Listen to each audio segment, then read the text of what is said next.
PC restarting by itself? How to find the cause. If your computer restarts by itself without showing any error message, avoid starting by replacing parts. Before jumping to conclusions, we need to find out what Windows recorded about these failures. This first result already helps separate software, power, memory, or temperature-related suspects. When the problem actually started. Press Windows plus R, type perfmon rel, and press Enter. In the Reliability Monitor, look for the days marked with a red X and click the most recent entry to see what happened before the restart. This history often reveals when the issue first appeared and whether there's a pattern. The record worth paying attention to.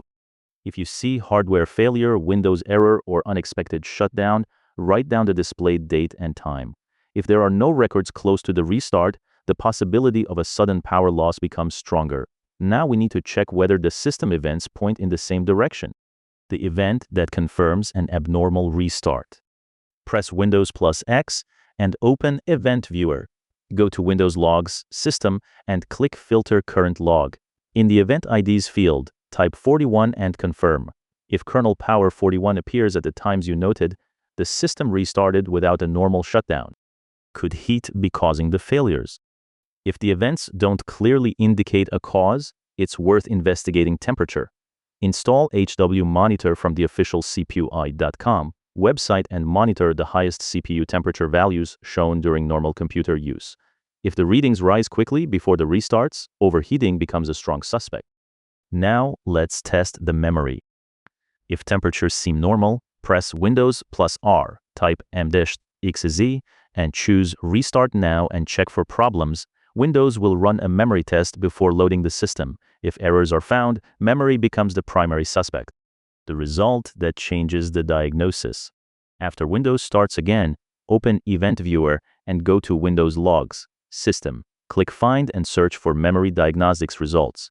If you see no errors detected, memory becomes less likely. If failures are recorded, the investigation begins pointing strongly toward it. When power becomes the main focus. If memory and temperature show no issues, pay attention to how the restart happens.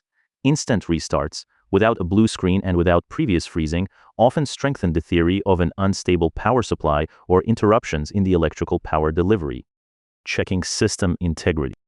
Now open Command Prompt as administrator, type sfc scannow and press Enter. When the scan finishes, review the displayed message. If corrupted files are repaired, there was a possible Windows-related cause that deserves monitoring. Putting all the evidence together. At this point, you've gathered the failure timestamps, the Kernel-Power events, the memory test result, temperature data, and the system integrity check. Compare all this evidence together. The strongest theory will be the one supported by positive findings, while the others will have lost strength throughout the testing process. In summary, we started with the Reliability Monitor, analyzed system events, checked temperatures, tested memory, and evaluated Windows integrity. Now that the investigation has been guided by evidence instead of assumptions, which theory seems strongest on your computer?